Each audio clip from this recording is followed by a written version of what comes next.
Hi, എന്തൊക്കെയുണ്ട് വർത്താനം? എല്ലാവർക്കും സുഖമാണോ? അൽഹംദുലില്ലാ, നമുക്കും ഇവിടെ സുഖം തന്നെയാണ്. അപ്പോൾ ഇന്ന് ഞായറാഴ്ചത്തെ വീഡിയോ ആണ് കേട്ടോ.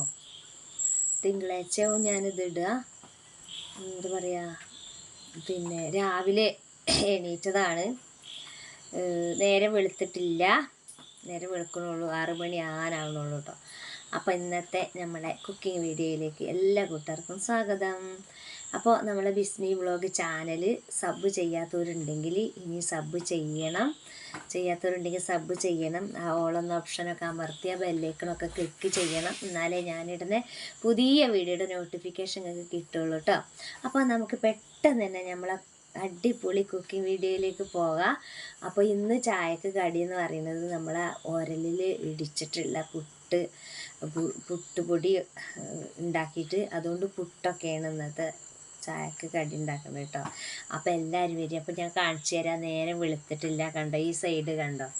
ആ സൈഡിക്ക് അവിടെ ആ ഭാഗത്ത് നേരം വെളുത്തിട്ടില്ല. ഞാൻ ഇപ്പുറത്തെ സൈഡിലും കാണിച്ചു തരാം കേട്ടോ. നോക്കണം. അപ്പോൾ നേരം വെളുത്തിട്ടില്ല, കണ്ടോ? ഇരുട്ടാണ്, വെളുക്കണേ ഉള്ളൂ.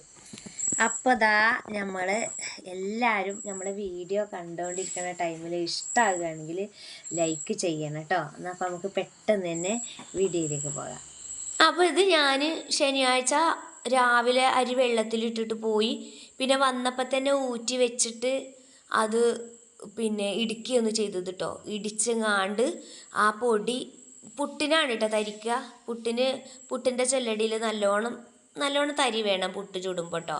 എന്നിട്ട് അത് നമ്മൾ നല്ലോണം വറുത്ത് ചൂടാറിയിട്ട് ഒരു ടിന്നിലിട്ട് സൂക്ഷിച്ചാലുണ്ടല്ലോ എത്ര കാലം വേണമെങ്കിലും ഈ പുട്ടുപൊടി ഭദ്രമായിട്ട് അവിടെ നിൽക്കും കേട്ടോ.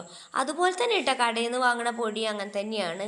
പക്ഷേ എന്തൊക്കെ പറഞ്ഞാലും കടയിൽ നിന്ന് വാങ്ങണ പുട്ടും തന്നെ നല്ല സോഫ്റ്റ് ആയിരിക്കും, നല്ല ടേസ്റ്റും ആയിരിക്കും അല്ലേ. നല്ലോണം കുറച്ച് നാളികേരമൊക്കെ ഇട്ട് പുട്ട് ചുട്ട് കടലക്കറിയോ ബീഫ് കറിയോ എന്താ ചായക്ക് എന്ത് കറിയായാലും നല്ല ടേസ്റ്റ് ആവില്ലേ പുട്ട്. അപ്പോൾ നമ്മൾ പിന്നെ ഇടയ്ക്കിടയ്ക്കൊക്കെ നമ്മൾ ഉരലിലുണ്ടെങ്കിൽ ആഴ്ചയിൽ ഒരു പ്രാവശ്യമെങ്കിലും നമ്മളിങ്ങനെയൊക്കെ ഇടിക്കണത് നമ്മുടെ ശരീരത്തിന് നല്ലത് തന്നെയാണ്. നമുക്ക് നല്ലൊരു വ്യായാമമാണ്. നമ്മുടെ എല്ലാ കയ്യിനും ഒക്കെ നല്ലൊരു ബലം കിട്ടാനും മസിലുകൾക്കൊക്കെ നല്ല ആരോഗ്യം ഉണ്ടാകാനൊക്കെ നല്ലതാണ് കേട്ടോ ഈ അരി ഇടിക്കുക എന്ന് പറഞ്ഞത്. ഒരു മാസമൊക്കെ അരി ഇടിച്ചിട്ടില്ലെങ്കിൽ പിന്നെ എനിക്ക് ഭയങ്കര ഒന്ന് ഇടിക്കണം, അല്ലെങ്കിൽ നല്ലപോലെ അരക്കണം, അല്ലെങ്കിൽ വിറക് കൊത്തണം, അങ്ങനെയുള്ള പണിയൊക്കെ എടുത്തിട്ടില്ലെങ്കിൽ നമുക്ക് എന്താ പറയുക എടുക്കാനുള്ളൊരു ആഗ്രഹം ഉണ്ട് കേട്ടോ.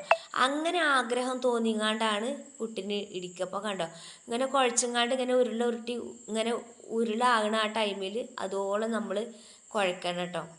അപ്പോൾ പിന്നെ തമ്മിൽ ഒട്ടിപ്പിടിക്കാനും പാടില്ല. ഉരുളങ്ങോട്ട് ഉരുട്ടി കഴിഞ്ഞിട്ട് അതിങ്ങോട്ട് പരത്തുമ്പോൾ പൊടിയും വേണം.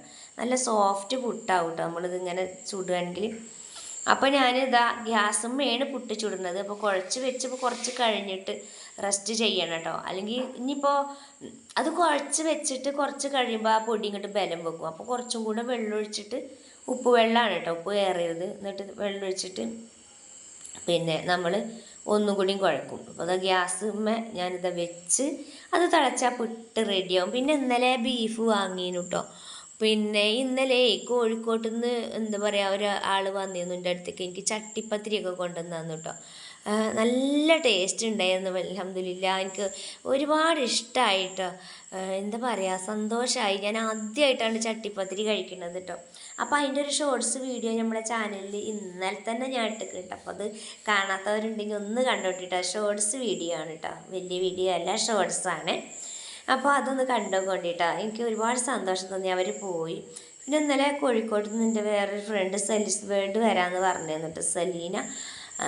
അപ്പോൾ അവൾ മലപ്പുറം വരെ വന്നിട്ട് നേരം വഴുകി. അപ്പോൾ അവൾക്ക് ഇവിടെ വരാൻ കഴിഞ്ഞില്ല. അപ്പോൾ ഇന്നലെ ഞാൻ കുറച്ച് ചോറും ഒരു കറിയും അതുപോലെ ഇറച്ചിയൊക്കെ ഉണ്ടാക്കിയിരുന്നു കേട്ടോ. അപ്പോൾ അങ്ങനെ ഇറച്ചിയൊക്കെ വാങ്ങിയത് ഉണ്ടായിരുന്നു. അപ്പോൾ അതാണ് ഇന്ന് പുട്ട് പിന്നെ ആ കറി ഉണ്ടാവുമല്ലോ വിചാരിച്ച്, പുട്ടുക്കായിട്ട് വേറെ കറി ഉണ്ടാക്കണ്ടല്ലോ, ഇറച്ചിക്കറിയൊക്കെ എടുക്കാമല്ലോ വിചാരിച്ചിട്ടാണ് ഞാൻ രാവിലെ ചായക്കടി പുട്ട് ചുടാമെന്ന് വിചാരിച്ചു കേട്ടോ. അപ്പോൾ പിന്നെ പുട്ടുപൊടി ഇങ്ങനെ കുഴച്ചിട്ട് നമ്മളിങ്ങനെ നാളികേരിടും, പിന്നെയും പൊടിയിടും, പിന്നെയും നാളികേരിടും, പിന്നെയും പൊടിയിടും, അങ്ങനെയല്ലേ നമ്മൾ പുട്ട് ചുടല്. അപ്പോൾ മുകളിൽ ഞാൻ നാളികേരം ഇട്ടു അടച്ച് വെച്ച്. അപ്പോൾ നാളികേരം ഞങ്ങൾക്ക് ഇന്നലെ ഞങ്ങളെ അയൽവാസികളൊരു കുറച്ച് നാളികേരം പൊളിച്ചത് കൊണ്ടുവന്ന് തന്നു കേട്ടോ. പിന്നെ ഞങ്ങളെ അയൽവാസികൾ എന്ന് പറയുമ്പോൾ പിന്നെ ഞാൻ ഏടത്തിയമ്മ എന്ന് വിളിക്കും. ലത ചേച്ചിയാണ് കേട്ടോ പേര്. ഏടത്തിയമ്മ ഇന്നലെ കൊണ്ടുവന്നു കേട്ടോ കുറച്ച് നാളികേരം പൊളിച്ചത്, ഒരു 4-5 കൊണ്ടുവന്നേ. അപ്പോൾ അതും കൂടെ കിട്ടിയപ്പോൾ നാളികേരം ഉണ്ടായിരുന്നില്ല. നാളികേരം കടയിൽ നിന്നാണ് ഞങ്ങൾ വാങ്ങിക്കൽ, ഞങ്ങൾക്ക് തെങ്ങില്ലല്ലോ. അപ്പോൾ ഞാൻ എന്ത് ചെയ്തു, കുറച്ച് ചക്കപ്പവും ഒക്കെ ഉണ്ടാക്കിയിട്ടോ അവർ വരുമ്പോൾ അവർക്ക് കൊടുക്കാമല്ലോ വിചാരിച്ചാണ്. കുറച്ച് അവർ നാളികേരം അങ്ങനെ തന്നപ്പോൾ ചക്കപ്പൊക്കെ ചുടുമ്പോൾ നാളികേരം വേണമല്ലോ. അപ്പോൾ അതാ എമ്മിക്കുട്ടനെ എണീറ്റില്ല. എമ്മിക്കുട്ടൻ ഇവിടെ ഉണ്ട്. എമ്മിക്കുട്ടനോട് കുഞ്ഞാണിയാക്കി ഇട്ടിട്ടാണ് കിടക്കുന്നത് കിടക്കിയിൽ. എമ്മിക്കുട്ടൻ അതാ കിടക്കുകയാണ്, കുഞ്ഞാണിയാക്കി ഉണ്ട്. അപ്പോൾ രണ്ടാളും എണീറ്റിട്ടില്ല നേരം. പിന്നെ എന്താ പറയുക, കുഞ്ഞാണിയാക്ക ഇന്ന് റബ്ബർ വെട്ടില്ല കേട്ടോ, ലീവാണ്. അപ്പോൾ പോയിട്ടില്ല. അപ്പോൾ അതാ നേരം വെളുത്തിട്ടുണ്ട്, അവർ എണീറ്റിട്ടില്ല. പിന്നെ എന്താ പറയുക, പിന്നെ കുട്ടീനെ ഉണർത്താതെ ഞാൻ എല്ലാ ജോലികളും വേഗം ഒരുക്കുകയാണ്. അപ്പോൾ അവർ വരുമ്പോഴത്തേന്, കോഴിക്കോട്ടുകാർ വരുമ്പോഴത്തേന് ചോറും കൂട്ടാനും അതും ഉണ്ടാക്കണം. ഓരോന്നും ഉണ്ടാക്കണ്ടെന്നൊക്കെ പറഞ്ഞിരിക്കണം. എന്നാലും അങ്ങനെയല്ലല്ലോ, അത്രയും ദൂരത്ത് നിന്ന് വരുമ്പോൾ നമ്മൾ എന്തെങ്കിലുമൊക്കെ കൊടുക്കണമല്ലോ. കാര്യമായിട്ടൊന്നുമില്ല, മോരുകറിയും ചോറും പിന്നെ ഇറച്ചി വരട്ടും ഒക്കെയാണ് കൊടുക്കണത്. പിന്നെ പപ്പടം, പിന്നെ മുളക് കൊണ്ടാട്ടം പൊരിച്ചത്, മാങ്ങ അച്ചാർ, ഇത്രയൊക്കെ തന്നെ ഉള്ളൂ കേട്ടോ.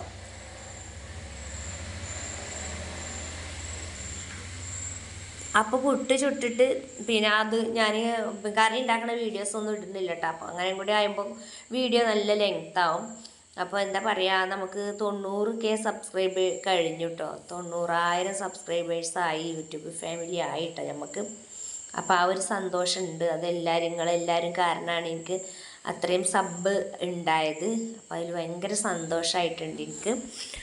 അപ്പോൾ ഇതുവരെ എന്നെ സപ്പോർട്ട് ചെയ്തതുപോലെ ഇനിയും സപ്പോർട്ട് ചെയ്യണം കേട്ടോ. അപ്പോൾ അതാ നമ്മളെ പുട്ട് നല്ലൊരു മണമുണ്ട് കേട്ടോ. അതിന് കറിയൊന്നും വേണ്ട, നല്ല ചൂടുള്ള മധുരം കുറഞ്ഞ കട്ടൻ ചായയും ഈ പുട്ടും മാത്രം മതി കേട്ടോ. അപ്പോൾ പിന്നെ പുട്ട് ചുടൽ കഴിഞ്ഞു. ഇനി ഇത്രയും ചുട്ടിട്ടുള്ളൂ, ഒരേ കഷ്ണം മതി. മോളുണ്ട്, മോളൂനൊന്ന്, എനിക്കൊന്ന്, കുഞ്ഞാണിയാക്കൊന്ന്, എമ്മിക്കുട്ടനൊന്ന്. അധികമൊന്നും കഴിക്കൂലത്, അതാണ് പുട്ട് വലിയ രാവിലെ വല്ലാതെ വയറ് നിറച്ച് കഴിക്കില്ല. അപ്പോൾ അത് ഇറച്ചിക്കറി ഒഴിച്ചാൽ നമ്മളെ പുട്ട് സൂപ്പറായി. പിന്നെ ഇനി ചോറും കൂട്ടാനൊക്കെ വെക്കണം. പിന്നെ അതിന് അടുപ്പത്ത് തീ കൂട്ടിയിട്ടില്ല, അടുപ്പത്ത് കൂട്ടണം. അപ്പോൾ കുഞ്ഞാണിയാക്കാക്ക് ഞാൻ വിളമ്പിയതാണ്. കുഞ്ഞാണിയാക്ക കൊണ്ടുപോയി കൊടുത്തതിൻ്റെ ശേഷം ഞാൻ അടുപ്പത്ത് തീ കൂട്ടണം. പിന്നെ ചിക്കൻ ഉണ്ടായിരുന്നു കേട്ടോ പൊരിച്ചത്. കുട്ടികൾ വന്നപ്പോൾ ചിക്കൻ വാങ്ങിയിരുന്നു. അപ്പോൾ അവർ വരുമ്പോഴാണ് നമ്മൾ ഇങ്ങനെയുള്ള സംഭവങ്ങളൊക്കെ ഉണ്ടാക്കുക കേട്ടോ. അപ്പോൾ അതാ ഈ കറി കൂടെ കൂട്ടിയിട്ട് എനിക്ക് നല്ല വിശപ്പുണ്ടേ. അപ്പോൾ ഞാനൊന്ന് കഴിച്ച് നോക്കി. അപ്പോൾ അടിപൊളിയാണ് കേട്ടോ. അപ്പോൾ അതാ തീ കൂട്ടാൻ വേണ്ടിയിട്ട് അടുപ്പൊക്കെ കണ്ടില്ലേ, ഒക്കെ വൃത്തിയാക്കി ഇട്ടത് തന്നെയാണ്. എത്ര വൃത്തിയാക്കിയാലും ഒരു വൃത്തി ഇങ്ങോട്ട് തോന്നൂല. കാരണം അത്രയും ഈ കരി ഇങ്ങനെ പുകയും കരി ഇങ്ങനെ ആകുമല്ലേ. അപ്പോൾ അത്രയ്ക്ക് ഇങ്ങോട്ട് വൃത്തി ആയി തോന്നൂല എനിക്ക്. ഞാൻ എപ്പോഴും തേച്ചും കഴുകി വരച്ചും നിന്നാലും വൃത്തി ഇങ്ങോട്ട് തോന്നൂല കേട്ടോ എനിക്ക്. അപ്പോൾ ഞങ്ങൾ പൈപ്പിൽ നിന്ന് തന്നെയാണ് നേരിട്ട് വെള്ളം എടുക്കൽ കേട്ടോ. അടുക്കളയിൽ നിന്ന്, കിണറ്റിൽ നിന്ന് ഇപ്പോൾ വല്ലാതെ മുക്കലില്ല. കാരണം നമ്മളെ ടാങ്ക് ചോട്ടിലായതുകൊണ്ട് ടാങ്ക് നല്ലോണം കഴുകി വൃത്തിയാക്കുന്ന ടാങ്കാണ്. അപ്പോൾ ഈ അരി അടുപ്പത്തിട്ട് അരി കഴുകിയിട്ട് അരി ചോറൂറ്റിയിട്ട് വേണം ഇനി പിന്നെ കറികളൊക്കെ ഉണ്ടാക്കാൻ കേട്ടോ. മോര് കാച്ചിയതൊക്കെ ഉണ്ടാക്കണം. അപ്പോൾ അതൊന്നും ഞാൻ വീഡിയോയിൽ കൂട്ടുകാരെ ഉൾപ്പെടുത്തുന്നില്ല കേട്ടോ. അപ്പോൾ നമ്മുടെ വീഡിയോ നിങ്ങൾക്ക് ഇഷ്ടമായിട്ടുണ്ടെങ്കിൽ നിങ്ങൾ ലൈക്ക് ചെയ്യാൻ മറക്കരുത് കേട്ടോ. പിന്നെ എല്ലാവർക്കും നമ്മുടെ വീഡിയോ ഇഷ്ടമാവുമെന്ന് പ്രതീക്ഷിക്കുന്നു. പുതിയ കൂട്ടുകാരെങ്കിലും സബ്സ്ക്രൈബ് ചെയ്യാത്തവരുണ്ടെങ്കിൽ ഒന്ന് സബ്സ്ക്രൈബ് ചെയ്യണം കേട്ടോ. അതുപോലെ തന്നെ ആ ബെല്ലൈക്കണൊക്കെ ഒന്ന് ക്ലിക്ക് ചെയ്ത് ഓളെന്ന ഓപ്ഷനൊക്കെ ഉണ്ട് അമർത്തിയാൽ ഞാനിടുന്ന പുതിയ വീഡിയോയുടെ നോട്ടിഫിക്കേഷൻ നിങ്ങൾക്ക് പെട്ടെന്ന് തന്നെ കിട്ടുള്ളൂ. അപ്പോൾ അതുപോലെ നിങ്ങൾ ചെയ്യണം. ഇതുവരെ എന്നെ സപ്പോർട്ട് ചെയ്തതുപോലെ ഇനിയും സപ്പോർട്ട് ചെയ്യണം. പിന്നെ ഇപ്പോൾ ആദ്യത്തെ പോലെ കമൻ്റ് ഇടാൻ പറ്റണില്ല എന്ന് പറയുന്നുണ്ട് എല്ലാവരും. അതിപ്പോൾ യൂട്യൂബിൻ്റെ പുതിയൊരു അപ്ഡേഷനാണെന്ന് തോന്നുന്നു. കമൻറ്റ് ഇടാൻ പറ്റാത്തൊരവസ്ഥ അങ്ങനെയൊക്കെയാണ്. അപ്പോൾ കമൻറ്റുകൾ ഇട്ടിട്ടില്ലെങ്കിലും വേണ്ടില്ല, ലൈക്ക് തന്ന് ഒന്ന് കണ്ട് കുറച്ച് നേരം കണ്ട് സപ്പോർട്ട് ചെയ്യണം കേട്ടോ. അപ്പോൾ അതാ ചോറ് വെന്തതിന് ശേഷം പിന്നെ ഇനി കറികൾ ഉണ്ടാക്കാനുണ്ട്. അപ്പോൾ ഇന്നത്തെ വീഡിയോ ഇത്രയേ ഉള്ളൂ കൂട്ടുകാരെ. വീഡിയോ ഇഷ്ടമാവുകയാണെങ്കിൽ എന്തായാലും ലൈക്ക് ചെയ്യുക. അപ്പോൾ ഇനി അടുത്ത വീഡിയോയുമായി വരുന്നത് വരെ എല്ലാ കൂട്ടുകാർക്കും ഗുഡ് ബൈ, ടാറ്റാ.